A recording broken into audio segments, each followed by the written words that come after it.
Finally, Yuji came to fight Sukuna with Higuruma. Wait, are you thinking about what happened to Kashimo?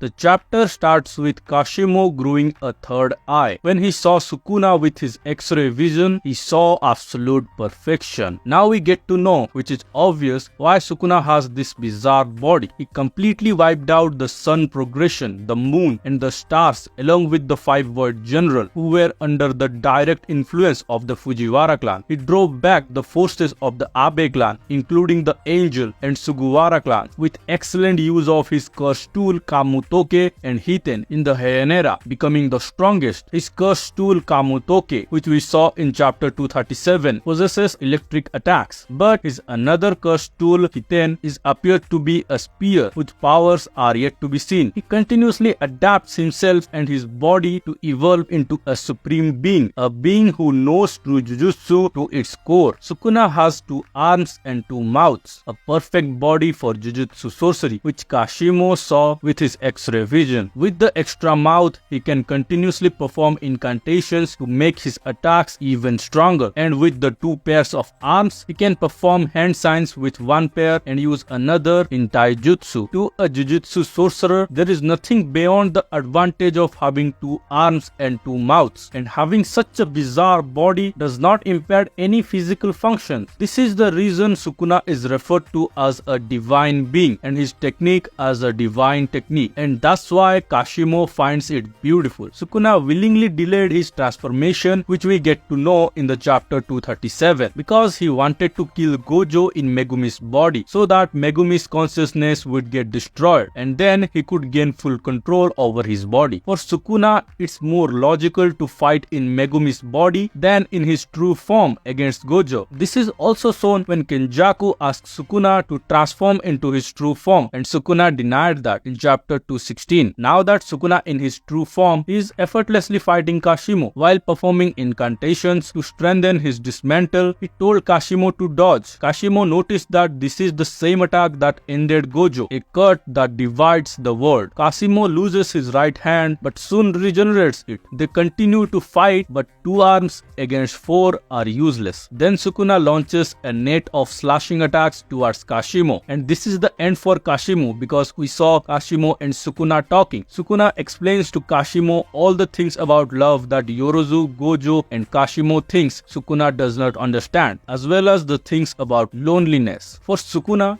strength is everything. He told Kashimo that many people may have challenged him, giving their best in battle, and he killed them all. They never cursed him. Instead, they sought his recognition. They wanted to discover their own limits and desired to fight against the strongest. If providing them with that fight they desire isn't compassion, then what is? Then Kashimo asked about loneliness. For Sukuna, loneliness is not a suffering like Gojo and Kashimo experience. If you are the strongest, you are supposed to be lonely because no one else is at the top but you. You want to be strongest yet you don't want to be lonely. This is the reason why Sukuna called Gojo and Kashimo greedy, and this is also the reason why Sukuna said that Yorozu should have talked about love with Kashimo and Gojo. Sukuna was abandoned by his parents, so he does not want this mediocre love because it does not grant power. It's because Sukuna understands love that he rejects such love. Sukuna never thought that anyone could meet his expectation. He eats them when he wants, kill them if they are weak, and plays with them if they are strong. He only lives by his own terms, and if anyone can't match his level, it's their problem. Kashimo asks Sukuna if it is not boring being the strongest with no one capable of beating him. Sukuna replied no and said that human life is too short. Sukuna does not think that being lonely and the strongest is a burden. He wants to be the strongest. He wants to fight the strongest opponent, and he wants to continuously evolve. That's the reason he turned himself into a cursed object to live for 1,000 years. All these conversations are happening in Kashimo's afterlife, just like when Sukuna killed Jogo. After that, Sukuna noticed that Yuji and Higuruma were about to land on the battlefield. Hakari's domain broke, and it seems that he and Urame were about to engage in a ground fight. Sukuna does not expect much from these two. Yuji bite his hand, and his hands appeared to be like Sukuna when he was inside Yuji. It would be fun to see Higurama Sukuna's domain against Sukuna. In this chapter, there is no sign of Gojo. Also, we did not see Yuta and Shoko. So maybe they are rescuing Gojo. Yuta should have come with Yuji instead of Higurama because Sukuna killed his sensei Gojo right before his eyes. And the fact that he did not come to fight gives more clues that Gojo might still be alive. Now the question arises, is Megumi alive or dead now that Sukuna has gained his true form? Angel mentioned in chapter 199 that cursed object and human flesh are fused together, so it's impossible to separate them, and if they did, 99% of them would die. But there is still a 1% chance left. With Yuji's new power, the soul swapping technique, he might save Megumi. So that's all for today's video. If you enjoyed it, make sure to subscribe to the channel and watch these videos to enjoy more.